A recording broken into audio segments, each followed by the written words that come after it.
রাষ্ট্রপতি নির্বাচনের জন্য আমরা সবাই তাকিয়ে আছি। আসলে নির্বাচনের থেকেও রাষ্ট্রপতির কে হচ্ছেন এবং তার যেই ক্ষমতা, তার যেই অবস্থান সেটি নিয়ে আলোচনা সবসময় হয়। এবং বারবারই যেই প্রত্যাশা থাকে সকলের যে দলীয় হলেও অন্ততপক্ষে তিনি যেন দলীয় না হন এবং নিরপেক্ষ ব্যক্তি হিসেবেই থাকেন। সেই হিসেব করে বিএনপির মির্জা ফখরুল ইসলাম আলমগীরকে মনোনয়ন দেয় এবং জামাতের কর্নেল অলিকে মনোনয়ন দেওয়া, সেটা কিভাবে দেখছেন? ধন্যবাদ আপনাকে। আসলে মির্জা ফখরুল ইসলাম আলমগীর তার একটা বর্ণাঢ্য জীবন। তিনি প্রথম জীবনে পূর্ব পাকিস্তান ছাত্র ইউনিয়ন করতেন। যখন ঢাকা বিশ্ববিদ্যালয়ে তিনি পড়তেন, তিনি অর্থনীতিতে স্নাতকোত্তর করেছেন এবং সেই সময়টাতে 69-এ তিনি কিন্তু সংগঠনের সভাপতি হয়েছিলেন। উনি আইয়ুব বিরোধী আন্দোলনে অংশগ্রহণ করেন। এরপরে যথারীতি বিসিএস পরীক্ষা দিয়ে তিনি অর্থনীতির শিক্ষক হিসেবে জয়েন করেন এবং 72 থেকে উনি 1986 সাল পর্যন্ত কিন্তু তিনি সরকারি চাকরি করেন এবং এরপরে তিনি সরকারি চাকরি থেকে ইস্তফা দিয়ে তিনি 88 সালে তিনি পৌরসভা নির্বাচন করেন ঠাকুরগাঁয় এবং যথারীতি তিনি নির্বাচিত হন। তো এরপরে তিনি এরশাদের শেষ দিকে এসে উনি বিএনপিতে সম্পৃক্ত হন এবং 91 সালে 92 সাল থেকে তিনি কাজকর্ম যথেষ্ট শুরু করেন এবং 92 সালে তিনি ঠাকুরগাঁ জেলা বিএনপির সভাপতি হন। তো পরবর্তীতে আমরা দেখি যে তিনি স্টেপ বাই স্টেপ আস্তে আস্তে তিনি মূল রাজনীতিতে তিনি চলে আসেন এবং আপনারা জানেন যে 2011 সাল থেকে এই 26 পর্যন্ত, যেহেতু তিনি গতকাল পর্যন্ত মহাসচিব ছিলেন পদত্যাগের আগ পর্যন্ত, প্রায় 15 বছর। তো এই 15 বছরে একদিকে বেগম খালেদা জিয়ার অসুস্থতা এবং তার বিরুদ্ধে মামলা, তারপর তাকে বাড়ি থেকে উচ্ছেদ করা, আবার অন্যদিকে বিএনপির ভারপ্রাপ্ত চেয়ারম্যান তৎকালীন তিনিও দেশের বাইরে। তো সব মিলিয়ে তাকে কিন্তু এই 15 বছর সরকার বিরোধী আন্দোলন চালিয়ে যেতে হয়েছে এবং তিনি কিন্তু 6 বার কিন্তু কারাবরণও করেছেন আওয়ামী লীগ আমলে। তো সব কিছু মিলিয়ে তার জীবনটা যথেষ্ট বর্ণাঢ্য এবং তিনি 2001-এ প্রথম জাতীয় সংসদ নির্বাচিত হন এবং এরপরে কৃষি প্রতিমন্ত্রী, পরবর্তীতে বেসামরিক বিমান পর্যটন প্রতিমন্ত্রী হন। এরপর আস্তে আস্তে আরও এর মধ্যেও কিন্তু তিনি 2 বার নির্বাচনে হারেন, আপনার 96 বা ওই সময় 2008-এ। তো যার ফলে যাই হোক, এখন সব কিছু মিলিয়ে তার কথাবার্তা, তার যেহেতু শিক্ষকতা পেশা ছেড়ে তিনি আসছেন, তারপরে দীর্ঘদিনের তার যে আন্দোলন সংগ্রাম, দলের প্রতি তার যে কমিটমেন্ট, সব কিছু মিলিয়ে বিএনপি মনে করেছে যে তাকে দিলে সবচেয়ে ভালো হবে এবং তিনি মোটামুটি সজ্জন ব্যক্তি হিসেবে সবাই জানে, সজ্জন এবং সৎ ব্যক্তি হিসেবে। তো সেই হিসেবে তাকে তারা নমিনেশন দিয়েছে, মনোনয়ন দিয়েছে এবং বলা যায় যে এটা এখন শুধুমাত্র আনুষ্ঠানিকতা। আর যেটা বললেন যে জামাত বা 11 দলীয় জোটের পক্ষ থেকে কর্নেল অলি আহমদকেও নমিনেশন দেওয়া হয়েছে। তিনি একজন বীর বিক্রম এবং খেতাবপ্রাপ্ত মুক্তিযোদ্ধা। সেই হিসেবে জামাত হয়তো দেখতে চেয়েছে একদিকে যে তারা দল হিসেবে যাই থাকুক তারা একজন মুক্তিযোদ্ধাকে সাপোর্ট করেছেন, এটাও একটা তাদের একটা অনেকটা বলছে যে তাদের মুক্তিযুদ্ধের অবস্থানের যে দায় সেটি এড়ানোর জন্য সেটা ওনারা ব্যাখ্যা দিবেন, কিন্তু তারা জনগণকে হয়তো বোঝাতে চাইছেন যে আমরা কিন্তু একদিকে আমরা তাদেরকে বিনা প্রতিদ্বন্দ্বিতা ছেড়ে দিচ্ছি না, এটা একটা মেসেজ দেয়া। দ্বিতীয়, তারা হতে পারে যে ঠিক আছে, আমরা তাদের 71-এ কি ছিল সেটাকে তারা এক সাইডে রেখে তারা বর্তমান প্রেক্ষিতে তারা এই একজন মুক্তিযোদ্ধা, খেতাবপ্রাপ্ত মুক্তিযোদ্ধাকে তারা নমিনেশন দিয়েছে, সেটাও তারা হয়তো একটা মেসেজ দিতে চান। তো সবকিছু মিলিয়ে এখন আনুষ্ঠানিকতা সম্পন্ন বোঝা যাবে। ডক্টর মোস্তফা ফয়সাল, আপনার কাছে আসি, সেটি হচ্ছে যে কেন অলি আহমেদ সম্পর্কে আপনারা 2টি মনোনয়ন জমা দিয়েছেন? প্রথমত এটি একটু জানতেই চাই, অলি আহমেদের 2টি মনোনয়নপত্র জমা দেওয়ার প্রয়োজন কেন পড়লো? এবং একই সাথে এই প্রশ্নটি আপনাদের কাছেও, যে অনেকেই বলছেন যে মুক্তিযুদ্ধের জামাত ইসলামের যে অবস্থান সেটিকে অনেকটা ঘোচানোর জন্যই একজন বীর মুক্তিযোদ্ধাকে আপনারা রাষ্ট্রপতি পদে নির্বাচনের জন্য প্রার্থী করেছেন। ঘটনা কি তাই? জি, ধন্যবাদ আপনাকে। আমাদের সম্মানিত সহ-আলোচক মন্ডলী সহ দেশ বিদেশে যারা শুনছেন সবাইকে আমার পক্ষ থেকে শুভেচ্ছা এবং সালাম। আজকে আমাদের বিএনপি পক্ষ থেকে তাদের মহাসচিবকে ফাইনালি প্রার্থী করা হয়েছে আমরা দেখেছি। এর আগে 11 দলীয় জোটের পক্ষ থেকে এলডিপির চেয়ারম্যান যিনি আছেন কর্নেল অলি আহমেদকে সেখানে তাকে প্রার্থী করা হয়েছে। তো স্বাভাবিকভাবে দুইটা নিয়ে আলোচনা আছে। কর্নেল অলিকে জামাত বড় দল, সে তুলনায় এলডিপি অনেক ছোট দল জোটে, আর তাকে এলডিপি কেন প্রার্থী করা হলো, কিংবা এই নির্বাচনে জয় পরাজয় তো নির্ধারিত হয়ে আছে, এত কিছুর পরেও কেন এত ঘটা করে প্রার্থী ঘোষণা করা হলো, কিংবা রাষ্ট্রপতি নির্বাচনে অংশগ্রহণ করা হচ্ছে, এগুলো নিয়ে কিন্তু অনেক আলোচনা কয়েকদিন ধরে আমরা দেখছি। আসলে আমাদের দেশে রাষ্ট্রপতি নির্বাচন আমরা শৈশবে দেখেছিলাম, সেই 91-এ যখন সে সময় 91-এর গণতন্ত্রের উত্তরণের পরে প্রথম নির্বাচন হয়। সে সময় বিএনপির পক্ষ থেকে প্রার্থী ছিল, আওয়ামী লীগের পক্ষ থেকে বিচারপতি বদরুল হায়দার প্রার্থী ছিলেন, এবং এই নির্বাচনে ব্যাপক উত্তেজনা ছিল। এরপর দীর্ঘদিন রাষ্ট্রপতি নির্বাচনে সবসময় একক প্রার্থী হয়েছে, এবং যেহেতু এবার অনেক বছর প্রার্থী হয়েছে, আর কর্নেল অলি আহমেদকে আসলে একটা বিষয় হলো 11 দলীয় জোট কেন প্রার্থী দিচ্ছে। অবশ্যই আমি মনে করি নির্বাচনকে গণতন্ত্রকে প্রাতিষ্ঠানিক রূপ দেওয়ার জন্য জয় পরাজয় বড় বিষয় নয়। আমাদের দীর্ঘদিন আমাদের বাংলাদেশে দীর্ঘ কয়েকটা ইলেকশন আমরা দেখেছি, এখানে ইলেকশনের নামে কি হয়েছে, সেই জায়গাতে আমি মনে করি ডেমোক্রেসি একটা প্রাতিষ্ঠানিক রূপ দেওয়ার জন্য নির্বাচনে অংশগ্রহণ করা জরুরি ছিল। আর প্রার্থী হিসেবে কর্নেল অলি আহমেদ এখানে জোটের যারা আছেন, বড় দল নতুন দল যারা আছেন, আমি মনে করি কর্নেল অলি আহমেদ সবচেয়ে অভিজ্ঞ, এবং তিনি 6 বার এমপি হয়েছেন, 3 বার মন্ত্রী হয়েছেন, শহীদ প্রেসিডেন্ট জিয়াউর রহমান থেকে শুরু করে সবার সাথে তার কাজের অভিজ্ঞতা আছে। সেই জায়গা থেকে আমি মনে করি যে সবাই মনে করেছে, 11 দলীয় জোট মনে করেছে, সেই জায়গা থেকে মনে করছেন কর্নেল অলি আপনাদের হচ্ছে যে প্রার্থী হবার মতো একজন যোগ্য ব্যক্তি। 35 বছর কিন্তু এই নির্বাচনটা হচ্ছে, এতদিন কিন্তু যে দল নমিনেশন দিত সেটাই একটা দিতে একটাই এককভাবে আসলে হয়ে যেত। সেই জায়গায় একটু হয়তো বেশি আর কি। সাদাত সেলিম, সেটি হচ্ছে যে প্রথমত মির্জা ফখরুল ইসলাম আলমগীর বিএনপির একজন শীর্ষস্থানীয় নেতা, এবং একই সাথে কর্নেল অলিও একসময় বিএনপি রাজনীতি করতেন। অনেকে আবার এটাও বলছেন যে জামাত একটা সুকৌশলে ভাবে কর্নেল অলিকে, একটি তো মুক্তিযুদ্ধের প্রসঙ্গ আছেই, আর পাশাপাশি যে বিএনপির সাথে বিএনপির সাবেক এক নেতার এক ধরনের মুখোমুখি দাঁড় করিয়ে দেওয়ার মতো অবস্থান। আসলে কি ব্যাপারটা আপনি এভাবে দেখেন কিনা? না, ধন্যবাদ আপনাকে। আসলে এখানে মুখোমুখি দাঁড় করানোর কোনো বিষয় না, ফলাফল তো আগেই নির্ধারিত। এখানে ফলাফল তো ন্যূনতম ব্যতিক্রম হওয়ার কোনো সম্ভাবনা নেই। জামাত ইসলাম প্রথমে তো রাষ্ট্রপতি প্রশ্নে তারা বলেছে যে এই নির্বাচনে অংশগ্রহণ করবে না, কারণ আপনার 91 সালের পর থেকে আর কিন্তু কোনো রাষ্ট্রপতি নির্বাচনে কেউ ভোটাভুটিতে যায়নি। তো এইবারও বিএনপির মনোনীত প্রার্থী জয়লাভ করবে, সেখানে অংশগ্রহণ করবে না। পরবর্তীকালে ওনারা যেটা মনে করেছেন, কর্নেল অলি সাহেবকে মনোনয়ন দিচ্ছেন রাষ্ট্রপতি পদে, কর্নেল অলি সাহেব সেটা সাদরে গ্রহণ করেছেন, কিন্তু ফলাফল তো নির্ধারিত। এটা একটা আলাপ আলোচনা চলছে, এটা তো একেবারে নিরত্ব একটা বিষয় থাকতো আর কি, এটা কোনো আলোচনার বিষয় থাকতো না। রাষ্ট্রপতি পদে একটা হয়তো আকাঙ্ক্ষা থাকতো সবাই, অথবা একটা নজর থাকতো যে কাকে রাষ্ট্রপতি বিএনপি করা যায়। বিএনপি যাকে রাষ্ট্রপতি করেছে আমরা অনেকটা সেরকমই ধারণা করেছি আমাদের আলোচনার মধ্যে, অথবা আমাদের চিন্তা চেতনার মধ্যে সেরকমই হয়েছে, যেটা ব্যতিক্রম কিছু হয়নি। ব্যতিক্রমটা হলো যে এখন প্রতিদ্বন্দ্বিতা, সেই প্রতিদ্বন্দ্বিতার ফলাফল নির্ধারিত। কর্নেল অলি সাহেব মুক্তিযুদ্ধের বীর বিক্রম, 71-এ জামাতের বিরুদ্ধেই তাকে লড়াই করতে হয়েছে দীর্ঘ সময়। তারপর বিএনপির সাথে আমরা দেখেছি তিনি বেশ সরব ছিলেন। হ্যাঁ, বিএনপির বিরুদ্ধে যে ভুল বুঝাবুঝি ওনার সাথে, সেটাও জামাতকে কেন্দ্র করে, ওনার নির্বাচনী আসনকে কেন্দ্র করে ওটা ভুল বুঝাবুঝি, সেখান থেকে ওনার রাজনীতি থেকে ছিটকে পড়া, আবার একটা রাজনৈতিক দল করা, পরবর্তীকালে আবার বিএনপির সাথে সখ্যতা গড়ে তুলে যুগপৎ আন্দোলন ইত্যাদি করার পরে আবার নির্বাচন প্রস্তুতি নিয়ে আবার দ্বিমত করে চলে গেছে। তো এই ক্ষেত্রে বিএনপির মুখোমুখির কোনো বিষয় না। কর্নেল অলি আহমেদ যদি আপনি ধরেন, তাহলে উনি বিএনপির অনেক সিনিয়র নেতা ছিলেন।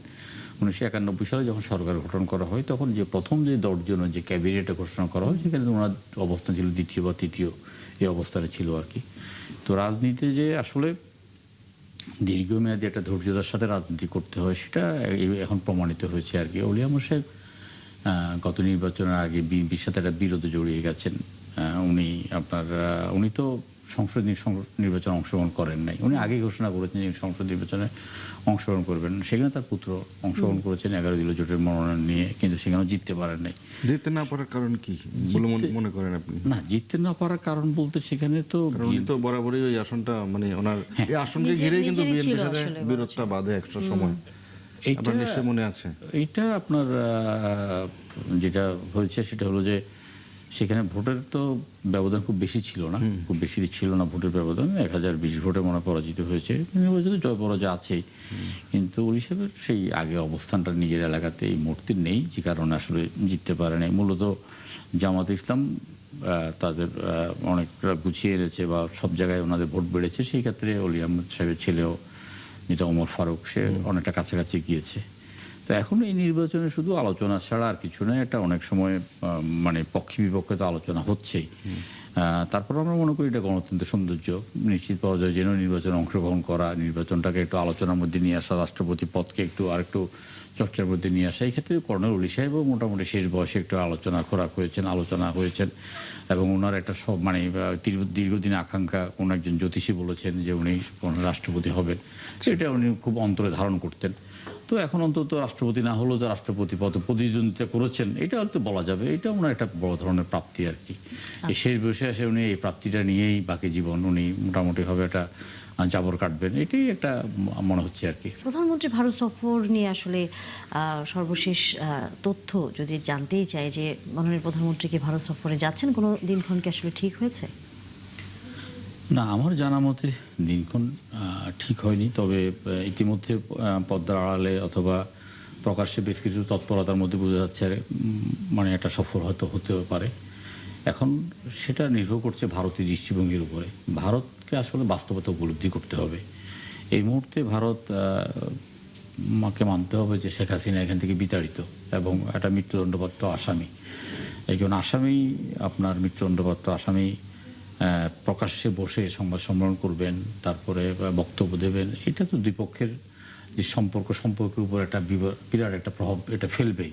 ভারতকে সিদ্ধান্ত নিতে হবে তারা বাংলাদেশের সাথে সম্পর্কটা কিভাবে চান। এটা কি জনগণের সাথে জনগণের সম্পর্ক, নাকি আপনার সরকারের সাথে একটা বিশেষ রাজনৈতিক দলের সম্পর্ক? একটা বিশেষ রাজনৈতিক দলের যদি সম্পর্ক হয় তাহলে সেক্ষেত্রে বাংলাদেশ ভারতের সম্পর্ক উন্নয়ন হবে না, একটা টানাপোড়েন চলবে। তবে যেহেতু আমাদের একটা বৃহৎ প্রতিবেশী, 1971 সালে মুক্তিযুদ্ধে, মহান মুক্তিযুদ্ধে ভারত আমাদেরকে সাহায্য সহযোগিতা করেছে, এটা অস্বীকার করার কোনো জো নেই। সেক্ষেত্রে আমরা মনে করি যে ভারতের বাস্তবতা উপলব্ধি করে ভারত দ্বিপাক্ষিক সম্পর্ককে আরও এগিয়ে নিয়ে যাওয়া দরকার। কারণ ভারতের সাথে আমাদের বিশাল একটা বাণিজ্যিক ঘাটতি আছে। আমাদের দেশের জনসাধারণ চিকিৎসা অথবা মানে বেড়াতে গেলে ভারতকে পছন্দ করে, বেছে নেয়। অনেকদিন পর্যন্ত ভারতের ভিসা বন্ধ ছিল, ভিসা আবার খুলেছে। বাণিজ্যের বিশাল একটা ঘাটতি, ভারত থেকে বহু কিছু আমদানি করা হয়, কিন্তু সেক্ষেত্রে রপ্তানিতে ভারত পদে পদে বাধা দিচ্ছে। কোনোভাবেই ভারতের একটা বিশাল বাজারে বাংলাদেশের ন্যূনতম কোনো কিছুইভাবে ভারতের বাজারে বাংলাদেশে কোনো পণ্য সামগ্রী বিক্রি করতে ভারত পদে পদে বাধা সৃষ্টি করছে এবং এটা নিরুৎসাহিত করছে। বিশেষ করে আপনার ভারতের যে সেভেন সিস্টারে আমাদের একটা বাণিজ্যের একটা বড় সম্ভাবনা থাকা সত্ত্বেও ভারতের কারণে সম্ভাবনাটা, তাদের দৃষ্টিভঙ্গির কারণে সম্ভাবনাটা হচ্ছে না। তবে তাদের যেই আপনার এখানকার যে হাই কমিশনার গত কয়েকদিন ধরে তৎপরতা, তিনি বলেছেন তাদের ভিসা সেন্টারে একটা উদ্বোধনী অনুষ্ঠানে, মানে বাচ্চাদের খেলাধুলার একটা কর্নার, এই অনুষ্ঠানে বলছেন যে সমস্যা থাকবে, আলোচনার মধ্যে অনেক সমস্যার সমাধান করা যায়। আলোচনা বসলে উনি তখনই তিনি একটা ইঙ্গিত দিয়েছেন যে আলোচনার মাধ্যমে সংকটের সমাধানটা তারা চান। এবং পরবর্তীকালে তাদের পররাষ্ট্র মন্ত্রণালয় যে উইং, তারাও বুঝতে পেরেছেন যে শেখ হাসিনাকে সংবাদ সম্মেলন করতে দেওয়ার পরিপ্রেক্ষিতে বাংলাদেশ যে কঠিন এবং কঠোর ভাষায় যে বিবৃতি দিয়েছে, গতানুগতিক প্রথা বিরোধী একটা বক্তব্য দিয়েছে, যেটা আসলে কূটনৈতিক ভাষার চাইতে অনেক বেশি মানে খুব শক্ত অবস্থান এই প্রথম বাংলাদেশ নিয়েছে। সেক্ষেত্রে ভারতও নিঃসন্দেহে আন্তর্জাতিকভাবে বিব্রত হয়েছে। ভারত বিব্রত হওয়ার প্রেক্ষিতে তারাও বলেছেন, তারা খতিয়ে দেখছেন, তাদের যে থিঙ্ক ট্যাঙ্ক আছে তারাও বলছেন যে জিনিসটা সঠিক হচ্ছে না। কিন্তু সেই জায়গায় যদিও এখানে আমরা কয়েকজন কতটুকু ভরসা রাখতে পারি, কারণ তাদের তো যে আচরণ, কারণ 5 আগস্ট যে শেখ হাসিনা এই ধরনের একটি ঘটনা ঘটাবেন এটা তো আগে থেকে তার নানা রকম মানুষজন বক্তব্য দিচ্ছিল, তখন থেকেই তো বাংলাদেশ প্রতিবাদ করছিল, বারবারই বলছিল জিনিসটা যাতে না হয়। তখন তো তারা এটা গুরুত্ব দেয়নি, এটা হয়ে যাওয়ার পর এক ধরনের প্রতিক্রিয়া তারা এখন নানা রকম কথা বলছে। চল কবি সুমন, সেই জায়গায় আসলে সম্পর্কের জায়গাটি কোনোভাবেই কি আপনি উন্নয়নের জায়গা দেখেন? ভারত বাংলাদেশের সম্পর্কে আপনি যদি আমি বলি তাহলে সেই আপনার গত 50 বছরে সীমান্তে প্রায় 2000-এর উপর বাংলাদেশি কিন্তু তারা হত্যা করেছে এবং সীমান্তে শুট অ্যাট সাইট তারা এই নীতি ফলো করছেন। এরপরে আপনি দেখেন যে বাণিজ্যে প্রায় $8 বিলিয়ন আমরা ইম্পোর্ট করি, কিন্তু বিপরীতে আমরা $1-1.5 বিলিয়ন আমরা এক্সপোর্ট করি। এখানে একটা বিশাল গ্যাপ। এরপরে আপনার এই সীমান্ত আমাদের যেই প্রায় 4165 বা এরকম কিলোমিটার আমাদের সীমান্ত কিন্তু ভারতের সাথে। তো সেই জায়গাটাতে আপনার এই ঈদ সাম্প্রতিক সময় আমরা দেখছি যে পুশিনের মতো ঘটনা। এরপরে শেখ হাসিনা ইস্যু তো সবকিছু মিলে সবকিছুকে ছাপিয়ে গেছে। তারা আশ্রয় দিয়েছে, রাজনীতি করার সুযোগ দিচ্ছে, বক্তব্য দিচ্ছেন। তো সেই জায়গাটাতে বিশেষ করে আপনার 5ই আগস্ট পরবর্তী মানুষের যেই আমাদের বাংলাদেশের যারা আছেন রাজনীতিবিদ বলেন, তাদের যে বডি ল্যাঙ্গুয়েজ কিন্তু অনেক চেঞ্জ হয়ে গেছে। তারা কিন্তু এখন চোখে চোখ রেখে কথা বলা শিখছে। আর যে জায়গায় শেখ হাসিনার একটা বক্তব্য আপনার মনে থাকার কথা, সেটা হচ্ছে তিনি বলেছেন ভারতকে এত কিছু যা দিয়েছি তারা সারা জীবন মনে রাখবে। সত্যি তিনি দিয়েছেন অনেক কিছুই, অনেক ব্যবসা বাণিজ্য, সমুদ্র নিয়ে একটা সমুদ্রের যে বিষয়টা বিরোধ নিষ্পত্তির মাধ্যমে উনি একটা ইয়ে করেছেন। তারপরে হাইওয়ে মৈত্রী আপনার ট্রেনের যেই আগরতলা দিয়ে চিলাহাটি আগরতলা এই রুটে 2টা ট্রেন চালু করে দিয়েছেন। তারপরে স্থলপথে তো আছে বিভিন্ন ইয়েতে। তো এত দিয়েছেন যে তারা এখনো তারা তাদের মধ্যে কিন্তু ওই মাইন্ডসেটটা কিন্তু এখন চেঞ্জ হয় না, যার ফলে সম্পর্কটা দিন দিন একটা জটিল এবং সংবেদনশীল অবস্থায় এসে পৌঁছেছে। তো এখন এই জায়গাটা থেকে উত্তরণ করতে গেলে, যেটা আসলে কূটনীতির নেগোসিয়েশন করতে গেলে ডায়ালগ এর বাইরে তো আর কিছু করার নেই, ডায়ালগটা কন্টিনিউ করতে হবে। এখনো কিন্তু বাংলাদেশ সরকারের পক্ষ থেকে আজকে শুধু লাস্ট গত রাত বিকেলে পররাষ্ট্র প্রতিমন্ত্রী বলেছেন যে একটা ইতিবাচক তারা চিন্তা ভাবনা করছেন। তবে সেক্ষেত্রে তাদেরকেও এগিয়ে আসতে হবে। তাদেরকে যে বিশেষ করে 5 তারিখের যে ঘটনা, যেটা শেখ হাসিনার বক্তব্য প্রচার করেছে, সেই জায়গাগুলো তাদেরকে মিনিমাইজ করতে হবে। তাদেরকে নেগোসিয়েট করে যদি বাংলাদেশ সরকারকে তারা কনভিন্স করতে পারে, তাহলে হয়তো তিনি যাবেনও। সেই জন্য কিন্তু এখন পর্যন্ত পরিষ্কারভাবে কিন্তু কোনো ঘোষণা দেননি। তিনি ব্যস্ততার কথা, আসলেই তিনি ব্যস্ত। তারপরে সেই ইস্যুটাকে কিন্তু পররাষ্ট্র প্রতিমন্ত্রী উল্লেখ করেছেন। তো এটা সময় এবং আলোচনার বিষয় থাকবে। ডক্টর মোস্তফা ফয়সাল, সেটি হচ্ছে যে আমরা বরাবরই যখন দেখি বিরোধী দল সরকারের নানা বিষয়ে তো সমালোচনা করছেই, সেটি সংসদে হোক এখন সংসদের বাইরে হোক, কিন্তু এই বিষয়ে এটি সরকারি দলের অনেক নেতারাই আমাদের বিভিন্ন সময় অনুষ্ঠানে হোক বা সাক্ষাৎকারে বলেছেন যে জামায়াতের অবস্থানটা এক্ষেত্রে খুব একটা অত শক্ত নয়, যতটা না অন্য বিষয়ে সরকারের সমালোচনায় তারা ব্যস্ত। কিন্তু ভারতের সাথে যে বাংলাদেশের এখন যে ধরনের সম্পর্ক এবং এরপর বাংলাদেশের যে অবস্থান এরই মধ্যে ভারতকে জানানো হয়েছে, এই বিষয়টি নিয়ে বিরোধী দলের পক্ষ থেকে তেমন একটা কোনো বক্তব্য, সরকারকে কিছু জানানো অথবা একটি রাজনৈতিক দল হিসেবেও এই বিষয়ে কোনো ধরনের প্রতিক্রিয়া দেখানো, সেই জায়গায় জামাত অনেকটা নীরব।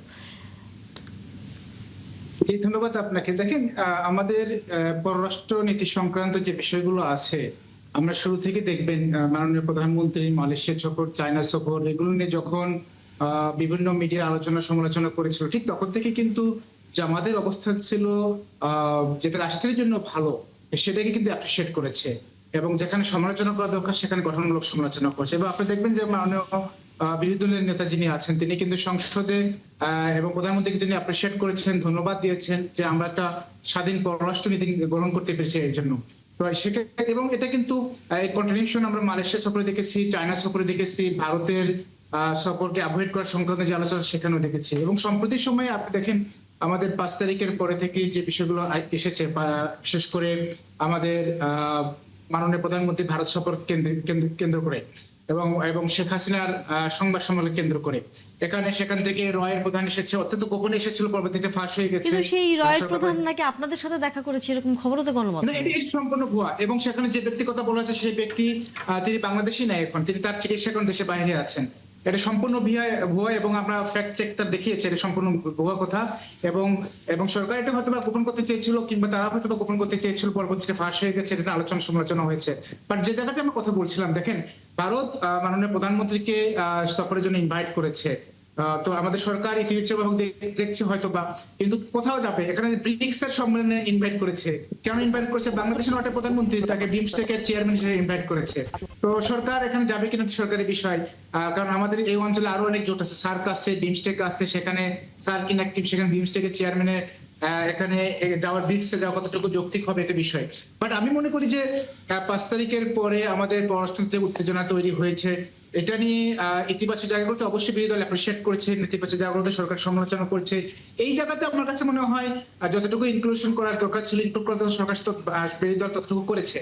বাট সমালোচনার জায়গা যতটুকু এখানে নাই হয়তো বা করে নেই, বাট হয়তো বা বিরোধী দল একটা স্টেটমেন্ট আসবে। আমি মনে করি কেবল আজকে পররাষ্ট্র প্রতিমন্ত্রী কেবলমাত্র কথা বলেছে, হয়তো বা বিরোধী দল এই বিষয়ে হয়তো কথা বলতে পারে। না, এই But আমি বিষয়ে মনে করি বিরোধী দল হিসেবে আপনাদের অবস্থানটা তো সেভাবে সামনে দেখা যাচ্ছে না। আপনি কি বিরোধী দল তো এখান থেকে এখানে পররাষ্ট্র, এখানে স্বয়ং মাননীয় প্রধানমন্ত্রীর সফরের বিষয়, স্বয়ং মাননীয় প্রধানমন্ত্রীর সফরের বিষয়, এখানে মাননীয় প্রধানমন্ত্রীর কথাই সফর করবেন, এটা অবশ্যই গুরুত্বপূর্ণ বিষয়। সেখানে বিরোধী দল তার মন্তব্য জানাতে পারে, এই ইস্যুতে বিরোধী দল এখনো খুব অনেকে বেশি তো কথা বলে যে বলেনি। আমার ভারতের মনে সাথে হয় জামাত ইসলামের সম্পর্ক আসলে অনেক ভালো, তাই হয়তো জামাত সবসময় ভারতের ইস্যুতে একটু নমনীয় থাকে। ভারতের সাথে জামাত ইসলামের সম্পর্ক কতটুকু ভালো, এটা আমরা যখন নরেন্দ্র মোদীর আগেও যখন মনমোহন সিং ছিল, মনমোহন সিং তিনি তার বক্তব্য অসংখ্যবার বলেছেন তারা হুমকি মনে করে জামাত ইসলামকে, কারণ জামাত ইসলামের 25% ভোট আছে, তাদের জন্য হুমকি ছিল। এরপর মনমোহন সিং কে পরে যখন নরেন্দ্র মোদী আসার পরে ভারত জামাতের সাথে যে পরিমাণ বিমাতা সুলভ আচরণ করেছে, এবং সর্বশেষ 5 আগস্ট পর্যন্ত ভারত এবং শেখ হাসিনা এবং ভারতের মিডিয়া জামাতকে নিয়ে যাদের কথা বলেছে, অদ্যবধি ভারতের কোনো আন্দোলন হয়ে সেখানে জামাতকে যেভাবে ইনক্লুড করা হয়, তাতে ভারত জামাতকে কতটুকু ভালোবাসে ঐতিহাসিকভাবে যদি আমরা চিন্তা করি, তারপরে গত 20-25 বছর দিকে তাকাই, তাহলে আমরা খুব ভালোভাবে দেখতে পাবো। বরং জামাতের সাবেক আমিরকে ফাঁসি দেওয়া হয়েছিল এই জন্য যে আপনাদের যুদ্ধপতি মামলা ছাড়াও তাকে এই যে শিল্প মন্ত্রণালয় তখন মন্ত্রী ছিলেন, তখন এই 10 টাকা কষ্ট মামলা একটা ইস্যু ছিল, এই ধরনের একটা বিষয় কিন্তু, কারণ এটা ভারতের তাদের রাগ ছিল। তো ভারত জামাতকে যদি এতই ভালোবাসে, তাহলে ভারতের প্রধানমন্ত্রী বলেন, মন্ত্রীরা বলেন, তারপরে আপনি অ্যাম্বাসেডররা বলেন, কেউ কিন্তু অদ্যবধি পর্যন্ত গত কয়েক দশকে যদি আপনারা বলতে পারেন 1 দশক 2 দশকে কেউ প্রকাশ্যে কোনো সফরে কিংবা অফিসিয়ালে মিট করেছে কিনা খুব সামান্য পরিমাণ আছে কিনা যায় না, 2-1 জন গোপনে করেছে, তাও সেটা গোপনে রাখার কথা চেষ্টা করেছে। তো আমার কাছে মনে হয় না এগুলো শুধুমাত্র মিথস্ক্রিয়া হতে পারে, নাথিং বাট মোর এই বিষয়টা। মানে গোপনে হয়েছে, এটা অনেকটা আপনিও বলছেন। দেখেন ভারতের সাথে যে সম্পর্কটা, কিনা এটা মিডিয়াতে এসেছে তার অসুস্থ অবস্থায় তারা জামাতে আমিরকে দেখতে এসে, এবং সেখানে বলা হয়েছে যে আপনারা যদি সেকেন্ড টাইম কখনো আসেন তাহলে অবশ্যই অফিসিয়াল সফরে আসতে হবে। ভারত কিন্তু গত যে আওয়ামী লীগ আমলে ভারত কিন্তু আওয়ামী লীগকে এক ধরনের ব্ল্যাঙ্ক চেক দিয়ে রাখছে যে আপনারা যা ইচ্ছা যেভাবে ইচ্ছা গভর্নমেন্ট চালান, যার ফলে আমরা দেখেছি যে নির্বাচনের আগ মুহূর্তে ভারতের পররাষ্ট্র সচিব সুজাতা সিং তিনিও ঢাকায় এসে তিনিও কিন্তু এই ইলেকশনে এই প্রক্রিয়াতে একটা ইন্টারফেয়ার করেছেন, জোরপূর্বক এইচ.এম. এরশাদকে, হোসেন মোহাম্মদ এরশাদকে তাকে নির্বাচনে একবার উনি বলেন যে আমি যদি নির্বাচনে যাই তাহলে আমার মুখে লোকজন থুতু দিবে, আবার বলে না গেলে থুতু দিবে, ওনার কিন্তু ডায়লগ চেঞ্জ করতে হয়েছে। তো তাদের কিন্তু প্রভাব কিন্তু আমরা দেখেছি, যার ওনাদের মানে ভারতের সম্পর্কটা ছিল ভারতের সাথে আমাদের সরকারের মানে আওয়ামী লীগের সাথে আর কি, তৎকালীন আওয়ামী লীগের সাথে সম্পর্কটা ছিল, আমাদের জনগণের সাথে সম্পর্কটা ছিল না। এটা কি আসলে মেটানো যাবে জনগণের সাথে? যার ফলে যেটা হয়েছে যে আমরা যে 15-16-17 বছরের যে জিনিসগুলো আমরা দেখেছি, দেখতে দেখতে আমরা আমাদের যে প্রজন্ম, ধরেন যার তখন 10 বছর বয়স, 17 বছর বয়স, আর এখন 2, তার এখন কিন্তু কত প্রায় 30 বছর হয়ে গেছে। তার মানে এই একটা দুইটা প্রজন্ম কিন্তু তারা দেখেছে, এবং যারা আরো সিনিয়র 50-60 যারা, তারাও কিন্তু এই 17 বছরে তারা কিন্তু মোটামুটি ভারত কেন্দ্রিক একটা সেন্টিমেন্ট কিন্তু আমাদের মগজের মধ্যে কিন্তু গেঁথে গেছে, যার ফলে এবং 5 তারিখের পরে শেখ হাসিনা যখন ভারতে গিয়ে উনি চলে গেলেন, নির্বাসিত হলেন, পালালেন যাই বলি, এবং তাকে আবার তারা আশ্রয় দিয়ে তাকে আবার এই আওয়ামী লীগের লোকজন ইন্ডিয়াতে আশ্রয় নিয়েছে। তো সবকিছু মিলে ওই যে আপনার এই প্রজন্মের যে মাইন্ডসেট, এটা থেকে সহজে বের হতে পারবে কিনা আমার মনে হয় না যে এটা খুব সহজে হবে, এবং এতে সময় লাগবে। ভারতের যে প্রতি যে সেন্টিমেন্টটা আমাদের, এটা চেঞ্জ হতে কিন্তু অনেক সময় লাগবে।